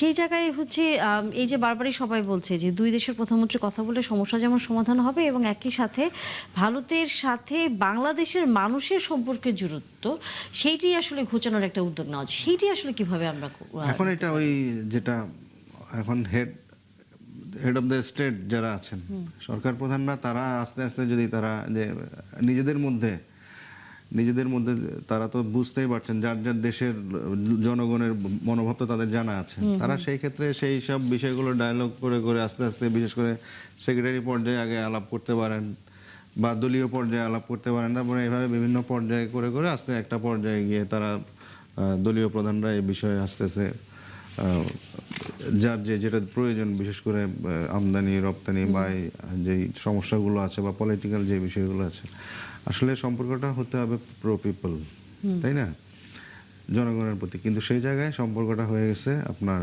দলের সাথে, তো যার ফলে এটার এখন সেটার ভুক্তভোগী এখন কে, ভারত। বাংলাদেশ তো ইদানিং আপনার যা ভিসা টিসা শুরু করে দিয়েছে, যাচ্ছে কিছু, তো সেই জায়গাটায় আসলে প্রতিবেশিতা। এটা তো আসলে অনেকে বলছে যে চীনে যখন মাননীয় প্রধানমন্ত্রী গেলেন তখনই খুব তড়িঘড়ি করে এই কাজটা করেছে, মানে মানুষকে একটু আকৃষ্ট করার জন্য। আর আরেকটা জিনিস খেয়াল করবেন যে বাংলাদেশ যখন চীন বা অন্য কোনো, মানে বিশেষ করে ভারত যখন মনে করবে যে এই কাজটা, সরকারের এই কাজটা আমাদের দেশের বিপক্ষে যাচ্ছে, বা তখন তারা দৃষ্টি ফেরানোর জন্য তারা কিন্তু কিছু অ্যাক্টিভিটিস করবে বাংলাদেশে, হয়তো কোথাও কোনো কিছু করবে বা এই সেই নানান ধরনের তারা কাজ টাজ করে দৃষ্টিটা তাদের দিকে নিতে চায় সবসময়। ইভেন হয়তো দেখবেন যে সীমান্তে একজনের লাশ ফেলে দিচ্ছে, এইরকম ঘটনা কিন্তু তারা অহরহ করে। আপনি যদি এগুলো দেখেন, দিন তারিখ দিয়ে দেখেন, আপনি দেখবেন যে এই ঘটনাগুলো কিন্তু ঘটে। তারা চায় যে ওইদিকে চীনে কি হচ্ছে সেই দিকে দৃষ্টি না থাকুক, আমার এদিকে দৃষ্টি দাও, আমি যে একটা এত বড় দেশ আসছি, আমার দিকে আগে। সেই জায়গায় কূটনৈতিক যে সম্পর্কের বিষয়টি আমরা যদি একটু আসতেই চাই সাদাত হোসেন সেলিম আপনার কাছে, যে সামনের দিনগুলোতে কি আসলে আমরা এই সম্পর্কের কোনো পরিবর্তন দেখতে পাবো কিনা, নাকি আসলে জটিলতা আরো বাড়বে? না, আমরা আশা করছি পরিবর্তন হবে, দৃষ্টিভঙ্গি পরিবর্তন হবে। ভারত উপলব্ধি করতে পারবে যে আসলে বাংলাদেশ তার জন্য কতটা প্রয়োজনীয়। অলরেডি সেলিম ভাই, অলরেডি কিন্তু ভারতের যেই বিভিন্ন পত্রিকা সম্পাদকীয়, তারা কিন্তু এই জিনিসগুলো কিন্তু লিখছে যে ভুল ছিল বা এই সরকারের সাথে নেগোসিয়েশন করা উচিত এবং শেখ হাসিনাকে কথা বলতে দেওয়া তাদের ভুল ছিল, এগুলো তারা সমালোচনা করছে, যেটা আগে করতো না। ভারতীয় রাজনীতিবিদরা মোটামুটি থিঙ্ক ট্যাঙ্করা এগুলো সমালোচনা করছে। পাশাপাশি আজকে ভারতের রাজ্যসভায় তৃণমূল কংগ্রেসের একজন প্রশ্ন করেছেন পররাষ্ট্র প্রতিমন্ত্রীকে, তিনি প্রশ্নটা এড়িয়ে গেছেন। ভারতের সাথে বাংলাদেশের সম্পর্ক উন্নয়নে বাংলাদেশ ভারতের পক্ষ থেকে কী কী পদক্ষেপ নেওয়া হচ্ছে উনি বিস্তারিত জানতে চেয়েছে, কিন্তু উনি প্রশ্নটা এড়িয়ে গেছেন। এখন দেখুন, আমরা বাণিজ্যের একটা বড় ধরনের ঘাটতি আছে। আমরা যদি সেখানে তাদের থেকে 10 টাকা মানে আমদানি করি, তার বিপরীতে রপ্তানি করি 1 টাকা। আচ্ছা, চিকিৎসাতে তারা শতভাগ তারা মানে তারা আমরা তাদের উপর নির্ভরশীল বলেন, অথবা আমরা সেখানে চিকিৎসা করতে চাই। কোনো ভারতীয় বাংলাদেশ চিকিৎসা করতে যায় না। তারপর বেড়াতে যায় যে ভারতীয় বাংলাদেশিরা, প্রচুর ভারতীয়রা মানে ভারতে বেড়াতে যায়, কেনাকাটা করে, প্রচুর অর্থ ব্যয় করে। সেক্ষেত্রে কিন্তু কোনো ভারতীয় বাংলাদেশে বেড়াতে আসে না, পরিসংখ্যান খুব একটা নাই সেরকম। এটা সম্পর্কটা একটা একতরফা। ভারতের বিশাল বিশাল, কলকাতার বিশাল বিশাল এলাকা পুরো বাংলাদেশিদের উপর নির্ভরশীল। সেসব এলাকা একদম একদম মানে মরে গিয়েছে তারা, তাদের মধ্যে এটা এক ধরনের হাহাকার। তো ভারতের অর্থনীতি, বিশেষ করে পশ্চিমবঙ্গের কলকাতার অর্থনীতি চাঙ্গা করার ক্ষেত্রে বাংলাদেশিদের একটা বিরাট অবদান আছে। তারপর ছড়িয়ে ছিটিয়ে ভারতের বিভিন্ন মানে চিকিৎসা কেন্দ্রে বাংলাদেশিরা যায়, সেখানে চেন্নাইতে বলেন, কলকাতায় বলেন, দিল্লিতে বলেন, বোম্বে বলেন, সেখানে চিকিৎসার জন্য যান। ইদানিং হায়দ্রাবাদ, ব্যাঙ্গালোর, সেখানেও বাংলাদেশিরা যাচ্ছে। তো খরচটা তো বাংলাদেশিদের হচ্ছে, বাংলাদেশিরা সেখানে বৈদেশিক মুদ্রাটা ব্যয় করছেন, কেনাকাটাতে বৈদেশিক মুদ্রা ব্যয় করছে, সে তুলনায় বিশাল একটা ঘাটতি আছে। এটা ভারতের অর্থনীতির জন্য ইতিবাচক, ভারত এটা উপলব্ধি করছে। আর যেহেতু ভারত মানে বিরাট প্রতিবেশী, বাংলাদেশিদের আপনার গন্তব্যর প্রথম পছন্দ ভারত, সম্পর্কের যেই হোক সেসব বিবেচনা করে হয়তো ভারতেরকেই এগিয়ে আসতে হবে। বাংলাদেশ তো ভারতের প্রশ্নে এক ধরনের স্ট্যান্ড নিয়েছে। আপনার তারা হাসিনাকে আশ্রয় দেওয়ার পরে হাসিনাকে ফেরত চাওয়ার ব্যাপারে এবং পরবর্তীকালে হাসিনা সেখানে প্রেস কনফারেন্স করার ব্যাপারে তাদের বক্তব্য স্পষ্ট। পরবর্তীকালে ভারতেই কিন্তু এগিয়ে এসছে। ভারতের পররাষ্ট্র নীতি থেকে তারা হয়তো কিছুটা সরে এসে তারা এখন চাচ্ছে যে আমাদের মাননীয় প্রধানমন্ত্রী যেন ভারত সফর করুক। তারা দ্বিতীয়বারের মতো তারা দাওয়াত দিয়েছে। এবং আজকে পররাষ্ট্র প্রতিমন্ত্রীর বক্তব্য শোনা যাচ্ছে যে মানে যেটা বোঝা যাচ্ছে যে এটা সম্ভাবনা হয়তো আছে। একটা সমঝোতার আমরা ভিত্তিতে এটার বিপক্ষে যাওয়া। নই। জি। আমরা মনে করি যে আলোচনার ভিত্তিতে আমাদের যে প্রাপ্য অনেকগুলো বিষয় আছে, আপনার তিস্তার পানি বন্টন, ফারাক্কার পানি বন্টন সহ সীমান্ত হত্যা ইত্যাদি বাণিজ্যিক ভারসাম্য, এইসব ব্যাপারে আলোচনা করে একটা সিদ্ধান্ত আসতে পারে। কারণ ভারতের অতীতে আমরা দেখেছি ভারত আমাদেরকে যে লোন দেওয়ার কথা বলেছে সে লোন যথাসময়ে দিতে পারে নাই, অথবা ভারতের সামর্থ্য নাই। কিন্তু তারপরও ভারত থেকে আমাদের মানে ট্রেনের বগি আমদানি হতে আরম্ভ করে অনেক কিছু আমদানি করতে হচ্ছে, নিত্য প্রয়োজনীয় খাদ্যদ্রব্য মাঝে মাঝে আমদানি করতে হয়। সেসব বিবেচনা করে আমার মনে হয় সম্পর্কের যে বরফ গলানোর উদ্যোগটা ভারতের পক্ষ থেকে নিয়েছে, বাংলাদেশের পক্ষ থেকে হয়তো সেটা ইতিবাচকভাবে গ্রহণ করবে। আমরা আসলে সেটাই চাই যে ইতিবাচক সম্পর্কের জন্য সবার সাথে থাকুক, তবে সবার আগে বাংলাদেশ, সেটাই আসলে হওয়া উচিত। নতুন যেই মন্ত্রী পরিষদে অনুমোদিত গুম প্রতিরোধ এবং প্রতিকার আইনের যে খসড়া, সেটি নিয়ে এরই মধ্যে জামায়াত এবং জামায়াত জোটের বেশ কয়েকজন নেতারা অর্থাৎ এনসিপি থেকে শুরু করে অনেকেই বলছেন যে এই খসড়া আইনটি অনেকটা দায় মুক্তির আইন আসলে করতে যাচ্ছে সরকার। একটু বলবেন ডক্টর মোস্তফা ফয়সাল, দায় মুক্তির কথাটা আপনারা কোথায় বিবেচনা করে দেখছেন? ঠিক, ধন্যবাদ আপনাকে। আসলে গুম কমিশনের যে বিষয়টি নিয়ে আলোচনা এসেছে, দেখেন যখন এই গভর্নমেন্ট ক্ষমতায় আসার আগে গুম কমিশন যেভাবে কাজ করেছে, যে একটা বিষয় তদন্ত করার প্রয়োজন হলে গুম কমিশন থেকে সেখানে তদন্ত করতো তারা, এবং তারাই রিপোর্ট দিত। কিন্তু আপনি দেখবেন যে বর্তমানে সরকার কিন্তু বলেছিল আরো শক্তিশালী গুম কমিশন তারা প্রবর্তন করবে, এইসব কথা বলে কিন্তু সংসদে আইনমন্ত্রী, মাননীয় স্বরাষ্ট্রমন্ত্রী সবাই এগুলো কথা বলেছে, সদ্যবিদায়ী স্বরাষ্ট্রমন্ত্রী সবাই এসব কথা বলেছে। কিন্তু আমরা কিন্তু প্র্যাকটিক্যালি কি দেখলাম, গুম কমিশনের যে খসড়াটা এসেছে এখন পর্যন্ত আমরা মিডিয়াতে দেখলাম, সেখানে বলা হয়েছে যে যাদের বিরুদ্ধে গুমের অভিযোগ আসবে, সেটা ধরেন পুলিশ কিংবা অন্য কোনো ফোর্স হতে পারে, পুলিশ তাদের তদন্ত করবে। পুলিশ তদন্ত করবে কার বিরুদ্ধে? তাদের বিরুদ্ধে যাদের বিরুদ্ধে অভিযোগ উঠছে। এবং আপনি অভিযোগ কোথায় দেবেন? অভিযোগ দিতে হবে আপনাকে থানায় গিয়ে, নর্মাল একটা মামলা থানায় অভিযোগ দিতে হবে। এরপরে কি বলা হচ্ছে যে পুলিশের তদন্তের পরে যদি প্রমাণিত হয় যে যাদের বিরুদ্ধে অভিযোগ করা হয়েছে তার প্রমাণিত না, তাহলে যারা অভিযোগ করবে তাদেরকে 5 বছরের সাজা পর্যন্ত দেওয়া হবে। তো আপনি যদি এই সিকোয়েন্স গুলো চিন্তা করেন এবং এই খসড়াগুলো চিন্তা করেন, তাহলে আমরা মনে করি সরকার যে আশা দিয়েছিল, ধরেন জুলাই সনদে যেটি ছিল সেটিকে অ্যাভয়েড করে সরকার বলেছিল আমরা শক্তিশালী গুম কমিশনের গুম নীতি নিয়ে আসবো, সেটি যে বলেছিল সেটা বলেই নাই, বরং এটিকে দুর্বল করেছে এবং এটিকে একটা হাসির বস্তুতে পরিণত করেছে। এবং আমি মনে করি বিরোধী দলের বিষয়ে যা বলেছে সে যথার্থ বলেছে এই বিষয়টি। সাজ্জাদ হোসেন সেলিম, আপনারা কি বিষয়টা কি খুব মানে হালকা করে ফেলেছেন এই বিষয়টি নিয়ে, যা এর মধ্যে জামাতের একজন সদস্য? এটা তো হালকা আর ভারী করার কোনো বিষয় না। এটা গুম কমিশন এবং মানবাধিকার কমিশনকে একত্রিত করে একটা আইন প্রণয়ন করা হবে সংসদে এবং সেটা পাশ করা হবে। এখন যে গুমের ব্যাপারে তদন্ত, তো বাংলাদেশে আর কে তদন্ত করবে? কোনো সাংবাদিক তদন্ত করবে সেটা, না কোনো পেশাজীবী তদন্ত করবে, না কোনো আইনজীবী তদন্ত করবে? তদন্ত করার জন্য যে প্রতিষ্ঠানটা, সেটা তো আইন শৃঙ্খলা বাহিনী তো যে কোনো বিষয় নিয়ে তদন্ত করবে, তারাই তদন্ত করার দক্ষতা, সক্ষমতা ইত্যাদি বিবেচনা করলে আমরা তাদের কাছে যেতে হবে। অন্য কোনো প্রতিষ্ঠান যদি এটা দায়িত্ব পেত, তাইলেও তারা কিন্তু আইন শৃঙ্খলা বাহিনীর উপরে নির্ভর করতে হতো। যদি এই ব্যাপারে তাদের দক্ষতা আছে, এই ব্যাপারে তাদের ট্রেনিং আছে, সেই ক্ষেত্রে আর কি। আসলে আপনার বিগত 15 বছর যাবৎ শেখ হাসিনা যেভাবে স্বৈরাচারী মনোভাব নিয়ে দেশ পরিচালনা করেছে, যেভাবে গুম খুন করেছে, এটা একটা বিচ্ছিন্ন মানে শেখ হাসিনা কেন্দ্রিক একটা ঘটনা। পৃথিবীর ইতিহাসে এই ধরনের ঘটনা খুব কমই ঘটে। মানে এতটা নিষ্ঠুর, এতটা পৈশাচিক কোনো শাসক হতে পারে সেটা শেখ হাসিনা না হলে। আর শেখ হাসিনা তো মানসিকভাবে ভারসাম্যহীন একটা নারী, একদম একেবারেই সাইকোপ্যাথ একটা নারী। তার উপর মানে এই মুহূর্তে তার দলবল যারা আছে তারা সবাই এই রোগে আক্রান্ত। তো আমরা ভবিষ্যতে কোনো সরকার আবার গুম করবে অথবা ইয়ে করবে, এটা আমরা আসলে এটা মনে করি না। অতীতে 50 বছরের ইতিহাসে খুব কমই দেখেন আপনি, শুধু শেখ হাসিনার শাসন আমলটাই আপনি দেখেন, সেখানে আপনার গুম খুন করা শুরু করেছে তার ক্ষমতায় থাকার জন্য।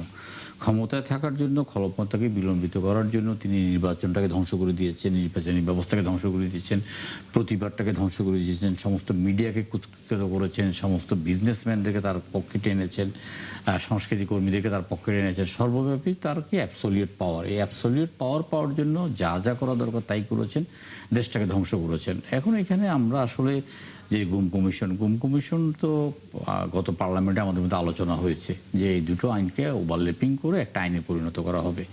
এখন এখানে আপত্তির জায়গাটা যেটা, সেটা সংসদে যখন আইনটা উপস্থাপন হবে, সেখানে যারা সংসদ সদস্য আছেন তারা জোরালো কণ্ঠে বক্তব্য রাখতে পারেন। বক্তব্য রাখলে আমরা সেখানে দেখব যে কোথায় কোথায় সব আছে। আমরা তো একজন সংসদ সদস্য হিসাবে যে কোনো আইন পাশ করার আগে আমরা এটা মানে আমরা দেখার সক্ষমতা আছে, আমরা দেখতে পারি। তো আমরা আশা করি সরকার যেটা করছেন নিঃসন্দেহে বুঝে শুনেই করছেন, এবং সরকার যেটা করছেন সেটা আইনানুগভাবে করছেন, এবং সরকার যেটা করছেন দেশ ও জাতিকে ভবিষ্যতে যে কোনো শঙ্কামুক্ত রাখার জন্য, কোনো অগণতান্ত্রিক শক্তি যেন মাথাচাড়া দিয়ে উঠতে না পারে, ফ্যাসিবাদের যেন জন্ম নিতে না পারে, এগুলো বিবেচনা করেই আইনগুলো করা হচ্ছে, এবং এটা আমরা মনে করি যে এটা যথার্থই করছেন। ডক্টর মোস্তফা, আপনার কাছে কি মনে হয়, আপনি কি একটু আস্থা রাখতে পারেন সাদাত হোসেন সেলিম যেভাবে ব্যাখ্যাটা দিলেন? দেখেন, সাদাত ভাই যে কথাটি বলেছে, বিএনপির একজন সংরক্ষিত নারী এমপি যিনি যে মায়ের ডাকের দায়িত্বে আছেন, তুলিয়াপা নিজেও কিন্তু সরকারের যে পলিসির সমালোচনা করেছেন। শুধুমাত্র মানবাধিকার সংগঠনগুলো কিংবা বিরোধী দল এর বিষয়টা এরকম নয়, স্বয়ং বিএনপির এমপিরাও কিন্তু সমালোচনা করেছেন। আমাদের যদি আমাদের বাংলাদেশের রাজনৈতিক কালচার যদি সুন্দর হতো, আমার কাছে মনে হয় বিএনপির যে পরিবারগুলো গুমের শিকার হয়েছিল, নির্যাতনের শিকার হয়েছে, যার পরিবার সদস্য শিকার হয়েছে, তারা স্পষ্টদের বিরুদ্ধে অবস্থান নিত এবং দায়িত্বশীল সবাই বিরুদ্ধে অবস্থান নিত। কিন্তু আমাদের তো ৭০ ধারার কারণে আমরা অনেক কিছু বলতে পারি না, দলের বিরুদ্ধে অবস্থান নিতে পারি না। তারপরে কিন্তু আমরা আজকে দেখেছি মায়ের ডাকে যিনি আছেন তুলিয়াপা এমপি, তিনি কিন্তু বেশি সমালোচনা করছেন। সুতরাং আমি মনে করি সরকার কি কারণটি করেছে এটা আমাদের বোধগম্য নয়। এটা নিয়ে সরকার নোট অফ ডিসেন্টও ছিল না, কিন্তু সরকার যে সিদ্ধান্ত নিয়েছে আমি মনে করি এটা ভবিষ্যতের জন্য বাংলাদেশের জন্য অবশ্যই ক্ষতিকর হবে এটি মনে করি। জিয়াউল কবির শুভ। দেখেন, এই গত ১৫ বছরে বিশেষ করে গুম কমিশনে, যে গুম কমিশন হলো, সেখানে কিন্তু অভিযোগ পড়েছে আপনার ১৯১৩টা এবং ১৫৫৯টা কিন্তু একদম তারা সত্যতা পেয়েছেন, এবং ২৫১ জন কিন্তু নিখোঁজ। আর শেষ ৫ বছরে আইন শৃঙ্খলা বাহিনী মানে পুলিশ হেডকোয়ার্টারের তথ্য অনুযায়ী প্রায় ১৬,০০০ লোক খুন হয়েছে। তো এরা কারা? এই গুম খুন এরা কারা হয়েছে? বিএনপি জামাতের লোকজনই তো, তাই তো? তো তারা এখন, আমি লাস্ট সংসদে একদিন আলোচনায় দেখছিলাম, স্বরাষ্ট্রমন্ত্রী মানে ইমিডিয়েট পাস্ট সালাউদ্দিন সাহেব বলেছেন তিনি নিজেও তো গুমের শিকার হয়েছেন, এবং ওই সংসদে আরো কয়েকজন একাধিক গুমের শিকার হওয়া ব্যক্তি এবং পরিবারের লোকজন রয়েছেন। তো উনি বলেছেন যে আমরা গুমের আইনটা এমনভাবে করতে চাই যাতে করে বাংলাদেশে আর কখনোই যেন এই ধরনের ঘটনা, মানে এত কঠোর করতে চান তারা। এবং সেদিন কিন্তু সকলেই মোটামুটি হাততালি দিয়ে বিষয়টাকে স্বাগত জানিয়েছেন। তো আমি আশা করব যে আসলে বাস্তবতা উপলব্ধি করে বা ভবিষ্যতে যাতে এই ধরনের ঘটনা না ঘটে সেজন্য দৃষ্টান্তমূলক এবং সর্বোচ্চ রকমের বিধান রেখে গুম আইন পাশ করায়। কারণ এখানে একটা বিষয় তো সত্য, গুম কারা করেছে? গুম আইন শৃঙ্খলা বাহিনীর লোকজনই তো এটার সাথে নানানভাবে জড়িত ছিল সে সময়। তো এখন যদি আপনি ইনভেস্টিগেশনও যদি তাদের নিয়ে আসেন, তারা করে, সেক্ষেত্রে প্রভাবিত, তদন্ত প্রভাবিত হওয়ার একটা আশঙ্কা থাকে। সেক্ষেত্রে একটা নিরপেক্ষ কমিশন হতেই পারে। নিরপেক্ষ কমিশন আলাদা একটা, যে কোনো দলের বা কোনো গোষ্ঠীর না, একটা আলাদা কমিশন, তারা এটা ইনভেস্টিগেট করবেন। যেভাবে গুম কমিশন হয়েছে, যেভাবে অন্যান্য কমিশনগুলো হয়েছে, সেখানে তারা একটা প্রস্তাবনা দিয়েছেন। তো সেরকম একটা কমিশনের মাধ্যমে যদি এই বিষয়গুলো যাচাই বাছাই করা হয়, তাহলে সেটা আমার মনে হয় আরো বেশি সরকার বিরোধী দল এটা অ্যাপ্রিশিয়েট করবে কি সরকার? না, সরকার তো গতবারই আপনার যে গুম কমিশন, মানবাধিকার কমিশনকে ওভারল্যাপিং করে একটা আইনে রূপান্তরিত করে একটাই করবেন সেটা বলেছেন, এবং তো ইতিমধ্যেই সেটা মন্ত্রিসভা পাশ করেছেন। আমরা সংসদে উপস্থাপন হলে দেখব জিনিসটা যে কতটা আরো কার্যকর করা যায় এবং কতটা আরো মানে সবার কাছে গ্রহণযোগ্য করা যায়, এই ব্যাপারে আমাদের একটা মানে দৃষ্টিভঙ্গি থাকবে ইনশাআল্লাহ। আসলে অনেকগুলো আইনের মধ্যে মানে একাধিক, আমি যেটা শুনেছি, আমার যতদূর মনে পড়ছে, একাধিক আইনের মধ্যে এই গুম টুম এই কথাগুলো আছে, যার ফলে কোথাও ধরেন একটা সাজার মেয়াদ আছে, আর একটা আইনে আরেক ধরনের সাজা। তো সেদিন তখনকার স্বরাষ্ট্রমন্ত্রী বলেছেন যে আমরা এই বিষয়গুলো সবগুলো, বিশেষ করে যারা গুম হয়েছেন, এই ব্যারিস্টার আরমানের কথাও বলেছেন যে আপনি সহ এই কমিটিতে থাকবেন, আপনারা মিলে একটা এই বিদ্যমান যে আইনগুলো আছে সেগুলো থেকে একটা আইনে আমরা নিয়ে আসবো এবং সর্বোচ্চ কঠোর শাস্তির বিধান রেখে আমরা এই আইনটা পাশ করবো, এটা উনি বলেছিলেন। আমরা আসলে চাই সেই বিধানটি এবং একই সাথে সংসদে আসলে পাশ হয়ে সবার জন্যই যেন সেটি কার্যকর হয় এবং সত্যিকার অর্থেই যারা অপরাধী তারা যেন আইনের মানুষ হলেও যেন আসলে আইনের আওতায় আসতে পারেন সেই প্রত্যাশা রাখতে চাই। আমরা জ্বালানি যে সংকটের মধ্যে আসলে আছি আমরা গত কয়েকদিন ধরে আবারও কম বেশি সেই বিষয়টি নিয়ে একটু আলোচনা করতে চাই। যুক্ত হয়েছেন আমাদের সাথে আরেকজন অতিথি Tofail Kabir Khan, treasurer Bangladesh petroleum oil ও ট্যাঙ্কার ওনার্স অ্যাসোসিয়েশনের। অনেক ধন্যবাদ এবং স্বাগত একাত্তর জার্নালে তোফায়েল কবির খান। একটু বলবেন এই যে জ্বালানি খাতের যে সংকটের মধ্যে আমরা আসলে আছি সেটির যদি পরিমাণটি আসলে আপনাকে মূল্যায়ন করতে বলি। জি, থ্যাংক ইউ আপনাকে। আমি কিছু স্ট্যাটিস্টিক্স নিয়ে কথা বলি। আমাদের কিন্তু এই মুহূর্তে সারা বাংলাদেশের জ্বালানির ক্যাপাসিটি আছে, এনার্জি ক্যাপাসিটি আছে 32,000 মেগাওয়াট। কিন্তু গতকালকে আমরা আজকের দিনে আমরা প্রোডাকশন পেয়েছি অফ পিক আওয়ারে 16,000 সামথিং, আর পিক আওয়ারে আমরা পেয়েছি 18,000 মেগাওয়াট। এইটা আপনার আমি যেটা বলতে চাচ্ছি, আমরা যদি যে এই যে ক্যাপাসিটি যেটা আমাদের আছে সেই অনুযায়ী যদি আমরা 80% যদি প্রোডাকশন করতে পারতাম তাহলে কিন্তু আজকে আমাদের এই জ্বালানি নিয়ে এত ডিস্টার্বিং এবং কথা হতো না। আপনি দেখেন আমরা বারবার শুনছিলাম যে রূপপুর পাওয়ার প্ল্যান্ট প্রোডাকশনে আসবে। যে রূপপুর পাওয়ার প্ল্যান্টে যদি আমাদের 300 মেগাওয়াট যদি প্রোডাকশন আসতো তাহলে আনইন্টারাপ্টেড আমরা যদি 300 মেগাওয়াট পেতাম তাহলে আমরা উত্তরাঞ্চলে অনেকটা জায়গা আমরা কভার করতে পারতাম। এটা বারবার আমরা মেসেজ পাচ্ছি যে আগস্ট মাসে আসবে। আগস্ট মাসে 15 তারিখ সম্ভবত এটা প্রোডাকশনে আসার কথা। এখন এটা গভর্নমেন্ট কতটুকু এটাকে নিয়ে চিন্তা করছেন, কারণ এটা almost ready Rooppur power plant, হ্যাঁ, এবং এটা আমাদের প্রোডাকশন কস্ট অনেক কম। সেটা যদি আমরা আসতে পারতাম তাহলে এটা আরেকটা জিনিস হলো যে আমরা বছরে হাজার হাজার কোটি টাকা আমরা ক্যাপাসিটি চার্জ দিচ্ছি, শুধু পাওয়ার প্ল্যান্টকে বসিয়ে রেখে আমরা ক্যাপাসিটি চার্জ গভর্নমেন্ট পে করতে হচ্ছে। তা আমরা কেন এই কাজটা করি না যে যারা এই পাওয়ার প্ল্যান্ট আছে ক্যাপাসিটি চার্জ বসে আসে আমরা কুইকলি আমরা এইচএফও ইম্পোর্ট করে আমরা বলি যে ঠিক আছে তোমরা যদি প্রোডাকশনে আসো তাহলে তোমরা প্রোডাকশন চার্জ আমরা দিয়ে দিব। সেটা তো গভর্নমেন্টের সাথে একটা ঠিকই কন্ট্রাক্ট করা আছে যে ক্যাপাসিটি চার্জ এত, প্রোডাকশন করলে এত। তো গভর্নমেন্ট তো এখানে যারা শুধু বসে ক্যাপাসিটি চার্জ যাচ্ছে ওটাকে আমরা অফ করে দিয়ে যারা আমরা এখানে এই অথেন্টিক্যালি প্রোডাকশন করতেছে তাদেরকে আমরা যেটা গভর্নমেন্টের সাথে রেশিও অনুযায়ী কন্ট্রাক্ট করা আছে এটা আমরা পেমেন্ট করলাম। তাহলে আমার ধারণা যে আজকে যে আমরা যে ক্রাইসিসটা ক্রিয়েট হয়েছে সারা বাংলাদেশে বিভিন্ন জায়গায় 10 থেকে 12 ঘন্টা আমরা বিদ্যুৎ পাচ্ছি না, গভর্নমেন্টের একটা বিশাল সুনামের একটা ক্ষুণ্ণতা হচ্ছে। আমরা মনে করি যে গভর্নমেন্ট যদি এটা খুব, ওনারা তো অনেক উচ্চ লোকজন আছেন, অনেক হাই কোয়ালিটির লোকজন আছেন, জ্বালানি বিশেষজ্ঞ আছেন, সবাই মিলে যদি এটা নিয়ে একটা গোল টেবিল বৈঠক করে হাউ টু রেস্কিউ, এটা মানে হয় উইদিন 7 ডেজ এই রেস্কিউটা আমার মনে হয় করা যায়। এই চুপু বেশি ইম্পোর্ট করে যেগুলো আপনার কুইক রেন্টাল এত এবং যে ক্যাপাসিটি চার্জ দিচ্ছি ওই গুলোকে আমরা এই পাওয়ার প্ল্যান্টকে চালু করে আমরা কিন্তু প্রোডাকশনে আসতে পারি। এবং আমাদের ধারণা আমাদের টোটাল 3 থেকে 4,000 মেগাওয়াট আপনার আমাদের প্রোডাকশন হচ্ছে এই কম হচ্ছে। এই 4,000 মেগাওয়াট প্রোডাকশন করতে পারলে, যেহেতু এখন গরমের সিজন একটু বিদ্যুৎ আপনি সবাই এসি ইউজ করে এবং কিছুটা আমাদের মিসইউজ হয়, আমার মনে হয় এই কাজটা করতে পারলে আমাদের আর প্রবলেমটুকু থাকতো না। ডক্টর মোস্তফা ফয়সাল আপনার কাছে একটু আসতে চাই। আপনারা বলছেন যে সরকারের অব্যবস্থাপনা এবং দূরদর্শিতার কারণে এই সংকটটি তৈরি হয়েছে। জি, এটা শুধুমাত্র জামাতের বক্তব্য নয়, জামাত শুধু রিয়ালাইজ করছে বিষয়টা এরকম নয়, এটা সারা বাংলাদেশের মানুষ এখন অনুধাবন করছে যে সরকারের অব্যবস্থাপনা অদূরদর্শিতার কারণে কিন্তু এই সার্বিক সমস্যা হচ্ছে। কারণ বিদ্যুৎ চলে গেলে জামাতের লোকজনকে গরম লাগবে, আমাদের শিল্প কলকারখানা বন্ধ, বিষয়টা এরকম নয়। জনগণ সরকারের কাছে কি প্রত্যাশা করে? জনগণ সরকারের কাছে প্রত্যাশা করে সরকার তাদেরকে নির্বিচ্ছিন্ন বিদ্যুৎ দেবে, গ্যাস দেবে, তাদের রাস্তাঘাটে নিরাপত্তা দেবে, জ্যাম কম হবে, সিন্ডিকেট থাকবে না, এগুলো তো প্রত্যাশা করে, এতে বেশি কিছু নয়। কিন্তু আপনি দেখেন আনফরচুনেটলি এই সবগুলো জায়গায় কিন্তু আমরা ব্যর্থ হয়েছি। 17 বছরের কৃষিবাদী শাসন আমলের পরে আমরা 18 মাসে ফয়জুল কবির সাহেবের যে ম্যানেজমেন্ট দেখেছি, আমাদের বিদ্যুৎ বলেন, গ্যাস বলেন এবং সিন্ডিকেটের সরকার যে আগের সরকার যে সফলতা, অনেক ব্যর্থতা আছে, কিন্তু যে সফলতা এই দুইটা জায়গা দেখিয়েছে, আমার কাছে মনে হয় তারপরে এই সরকার এসে 5 মাসে যে জায়গা দাঁড়িয়েছে, আজকে আমাদেরকে মাননীয় মন্ত্রী বলছে দিন গুনতে হয়।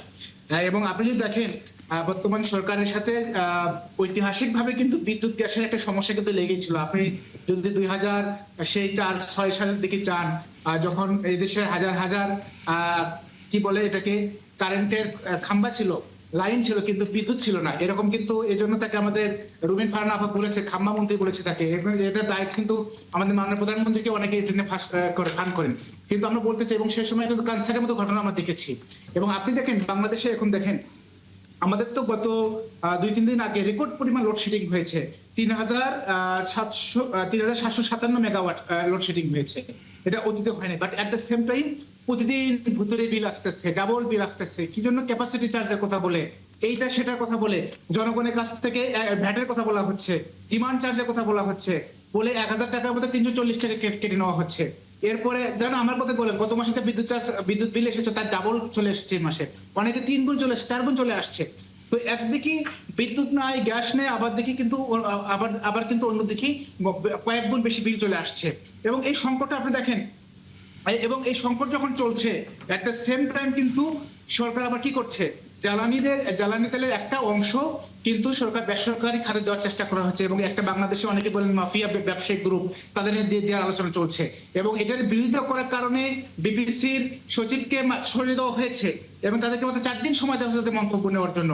তো এই যে সার্বিক যে বিষয়গুলো, এই বিষয়গুলো যদি আমরা চিন্তা করি, তাহলে কথা অবশ্যই বলতে হবে, শুধু জামাত নয়, শুধু বিরোধী দল নয়, সারা বাংলাদেশের মানুষ এখন মনে করছে যে সরকার পরিপূর্ণরূপে সরকার অব্যবস্থাপনা এবং দূরদর্শিতার অভাবের কারণে গ্যাস এবং বিদ্যুতের স্পষ্ট সংকট তৈরি হয়েছে। সেলিম, বেসরকারি খাতে এই জ্বালানি খাতকে দেওয়ার একটি আলোচনা গত কয়েকদিন ধরে চলছে এই সংকটের মধ্যে, এবং একটি প্রতিষ্ঠানের দিকে আসলে অনেকেই কথা বলছেন, আসলে ঘটনাটা কি? আপনারা কি বেসরকারি খাতে দিয়ে দিচ্ছেন? না, এটা তো সরকারের নীতি নির্ধারণীয় একটা বিষয়। আপনার সরকার তো আর আপনার বিশেষ করে জ্বালানি খাত সহ স্পর্শকাতর খাতে সরকারেরও নিয়ন্ত্রণ থাকতে হবে। বেসরকারি পর্যায়ে তো এখন ব্যবসা চলছে, বেসরকারি অনেক প্রতিষ্ঠান আপনার জ্বালানি সরবরাহ করছে, বিদ্যুৎ সরবরাহ করছে। তো সেক্ষেত্রে একটা ভারসাম্যমূলক একটা পদক্ষেপ নিতে পারে। এখন গ্যাসের যে তীব্র সংকট, এই সংকটটা আসলে একটা বিব্রতকর একটা অবস্থা। আমরা নিজেরাও তো এটা সম্মুখীন। গ্রামগঞ্জে আসলে দীর্ঘ সময় ধরে কারেন্ট থাকছে না, বিদ্যুৎ থাকছে না, তারপরে লোডশেডিংয়ের যন্ত্রণা, এগুলো তো সরকারকে আরও দক্ষতার পরিচয় দিতে হবে, এবং সরকারি কর্মকর্তা মন্ত্রণালয় যারা আছেন তাদেরকে আরও দক্ষতার সাথে পরিস্থিতি মোকাবিলা করতে হবে। এবং যেই দুর্ঘটনা ঘটেছে, এই দুর্ঘটনার প্রেক্ষিতে হয়তো বলা যেতে পারে হ্যাঁ, দুর্ঘটনার কোনো হাত যখন দিয়ে নেই। মাননীয় মন্ত্রী সরাসরি বলে বসেন যে আসলে এখানে কিছু করবার নেই, হ্যাঁ, উনি ওনার বা অসহায়ত্ব এটা প্রকাশ আসলে করেছেন। এক ধরনের তো সাধারণ মানুষের ভিতরে তো বিরূপ এটা এক ধরনের অসহায়ত্ব প্রকাশ করেছেন, কারণ এখন একটা যান্ত্রিক ত্রুটিটা মানে সেরে ওঠা পর্যন্ত তোমাকে অপেক্ষা করতে হবে। আসলে এটা বাস্তব কথা, উনি হয়তো এটা বলে ফেলেছেন যে আসলে দিনক্ষণ গলা ছাড়া। তো আমরা যখন একটা গাড়িতে করে যাই কোথাও, গাড়িটার একটা যান্ত্রিক ত্রুটি থাকে, তখন আমাদেরকে আসলে অপেক্ষা করতে হয় যতক্ষণ পর্যন্ত যান্ত্রিক ত্রুটি না ছাড়ে, তখন আমাদের সময় গুনতে হয়। এটা আমরা নিজের মানে গাড়িতেও আমরা দেখেছি, অন্য সময় দেখেছি, অনেক সময় বিমানের যে ত্রুটি, যান্ত্রিক ত্রুটি, সেই কারণে আমাদেরকে যতক্ষণ পর্যন্ত যান্ত্রিক ত্রুটিটা মানে সরে যাচ্ছে ততক্ষণ পর্যন্ত আমাদেরকে অপেক্ষা করতে হয়। অপেক্ষার সময়টা কিন্তু সুনির্দিষ্ট নয়। ওই দিন আপনার রোমে দেখেছেন এই ধরনের একটা ঘটনা ঘটেছে, বাংলাদেশ বিমান দীর্ঘ সময় পর্যন্ত এটা আলোচনা উঠছে। আসলে দুর্ঘটনা তো দুর্ঘটনাই। এখন এটা কিছুটা সরকার সামাল দেওয়ার চেষ্টা করছে।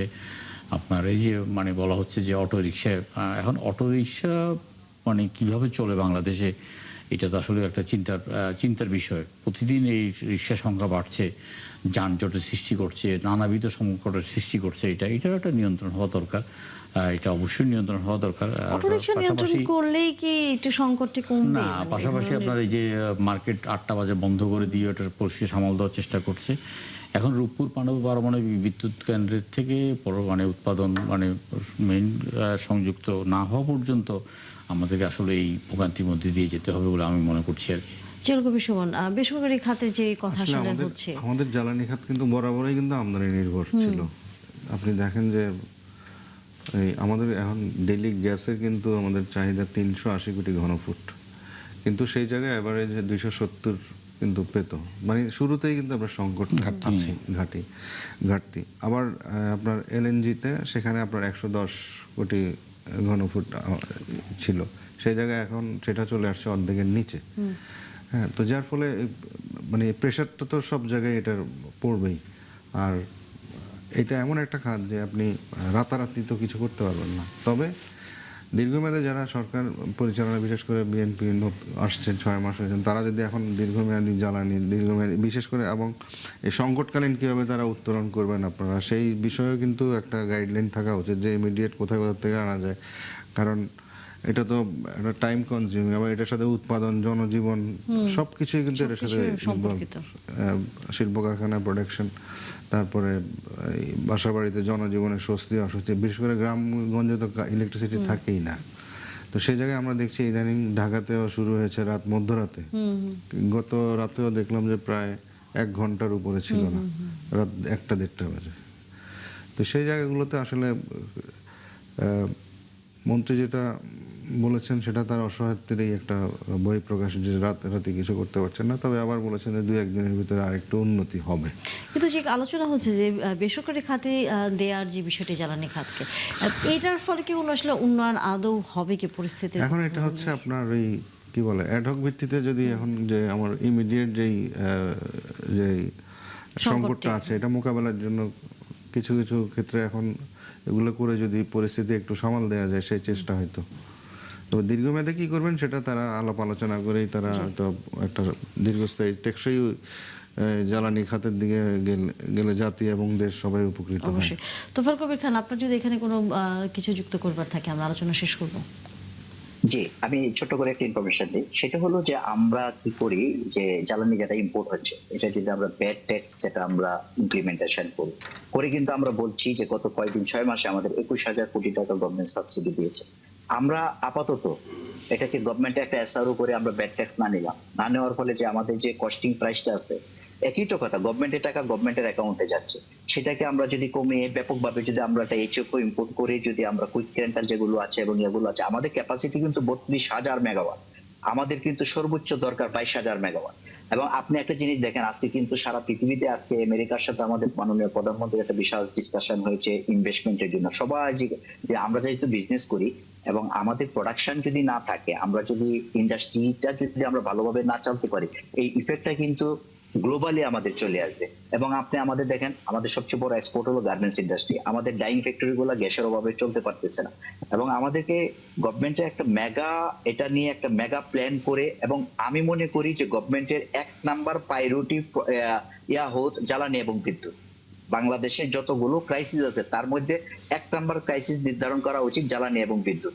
কারণ এইটাকে যদি আমরা ওভারকাম করি স্বচ্ছভাবে, আপনি দেখেন সারা পৃথিবীতে ঘুরেন, কোনো দেশে আপনি লোডশেডিং নেই, ইন্ডাস্ট্রি সুন্দরভাবে পরিচালনা হচ্ছে, গ্যাস বিদ্যুতের কোনো সমস্যা হয় না। আমরা যদি এই জিনিসটাকে এনশিওর করতে পারি, আমাদের যে এই যে ফরেন ইনভেস্টমেন্টের কথা বলছেন, আমরা ইন্ডাস্ট্রিয়ালাইজেশনের কথা যেটা আমরা বলছি, আমাদের ইন্ডাস্ট্রি এখন 40% ক্যাপাসিটি কমে গেছে, 60% এর প্রোডাকশন হচ্ছে, এবং এটা যদি আরো কন্টিনিউশন হবে, গ্লোবালি কিন্তু আমাদের একটা বাজে মেসেজ চলে যাবে যে বাংলাদেশে জ্বালানির অভাব আছে, আমরা এখানে গিয়ে ইনভেস্টমেন্ট কেন করব।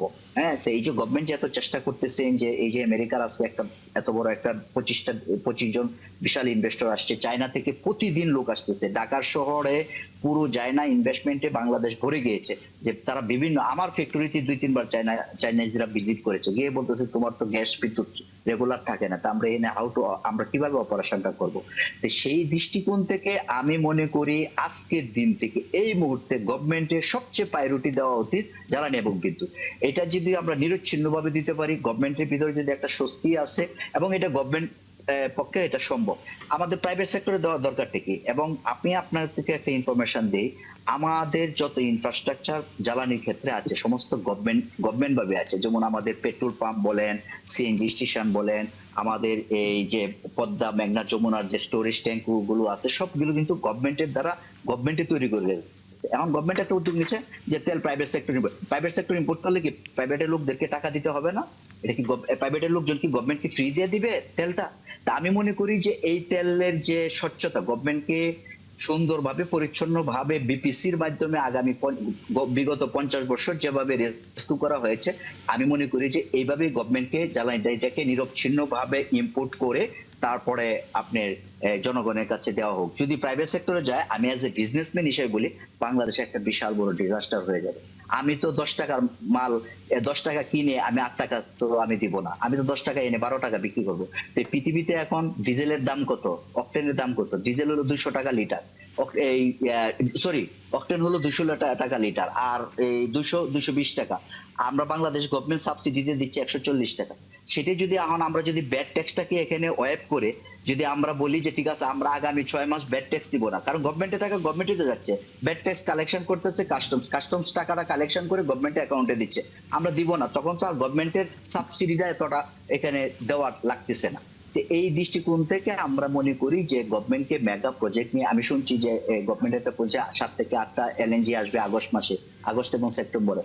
তার থেকে সবচেয়ে বড় কথা হলো যে আমাদের যে ক্যাপাসিটি গুলো আছে এটাকে ইউটিলাইজ করি, যেহেতু আমাদের 32,000 মেগাওয়াট আছে, আমরা এখানে 22,000 মেগাওয়াট প্রোডাকশন করি না কেন? আমরা একটা ইন্ডাস্ট্রি করলে পরে আমরা তো বলি যে 80% ক্যাপাসিটিতে থাকলে আমার ইন্ডাস্ট্রিটা প্রফিটে থাকবে, আর যদি 80% এর নিচে চলে আসছে 60 to 70% তাহলে আমার ইন্ডাস্ট্রিটা লসে যাবে। তো গভর্নমেন্টে এটাও তো একটা ইন্ডাস্ট্রি, পাওয়ার প্ল্যান্ট যেটা আছে 32,000 মেগাওয়াট, তো সেটাকে আমরা এই প্রোডাকশনটা যদি আমরা 80% করতে পারি তাহলে আমরা 25 থেকে 26,000 মেগাওয়াট, আমাদের সর্বোচ্চ দরকার 22,000 মেগাওয়াট, তো দিলেই তো আমাদের আর কোনো লোডশেডিং হচ্ছে না, ইন্ডাস্ট্রিগুলো সুন্দর করে চলতেছে। আমি মনে করি যে এটাকে গভর্নমেন্ট ব্যাকআপ প্ল্যান নিয়ে এইচএফও দিয়ে যে পাওয়ার প্ল্যান্ট গুলো আছে যেগুলো বন্ধ আছে ক্যাপাসিটি চার্জ না দিয়ে অপারেশনাল যে চার্জটা আছে সেটা যারা চালাবে তারা টাকা পাবে, এবার দিলে আমি মনে করি এই যে প্রবলেম থেকে খুব সহজেই আমরা উত্তরণ। আমাদের যে সরকারি যে প্রতিষ্ঠানগুলো আছে আমরা কিন্তু ওদেরকে পুরোপুরি ইউজ করি না, জানেন, 30-40% ইউজ করে, আর বাকিটা ধরেন বিভিন্নভাবে কমিশন খেয়ে যে আপনি চিনি শিল্প বলেন, এই বিভিন্ন যে প্রতিষ্ঠানগুলো আছে ইস্পাত প্রকৌশল, এগুলো কিন্তু মানে এরা কিন্তু মানে ওদের যেই সক্ষমতা তারা তার 30-40% বেশি ইউজই করে না। এটা গভর্নমেন্টের নীতি নাকি যে কমিশন খাওয়ার ধান্দা, মানে যেভাবে চলে আসছে যে যদি এই জিনিসগুলোকে যদি উনি যেটা বলেন আমি ওনার সাথে একমত সম্পূর্ণ, এই প্রায় জ্বালানি খাতটাকে যদি গভর্নমেন্ট সামগ্রিকভাবে আগামী 20-50 বছরের টার্গেটে রেখে যদি এটাকে যদি আপনার সক্ষম করে গড়ে তুলতে না পারে তাহলে আপনি যেই আমাদের যে আকাঙ্ক্ষা সেই আকাঙ্ক্ষা আমাদের মানে অপূর্ণই থেকে যাবে, পূরণ হবে না। আলোচনা শেষ করতে হচ্ছে। অনেক ধন্যবাদ তোফায়েল কবির খান, একই সাথে ডক্টর মোস্তফা ফয়সাল আপনাকে, এবং জুয়েল কবির সুমন আপনাকে, এবং সাদাত হোসেন সেলিম আপনাকে। আগামীতে আবারও কথা হবে আপনাদের সাথে। দর্শক এতক্ষণ সাথে ছিলেন তার জন্য ধন্যবাদ, দেখা হবে আবার।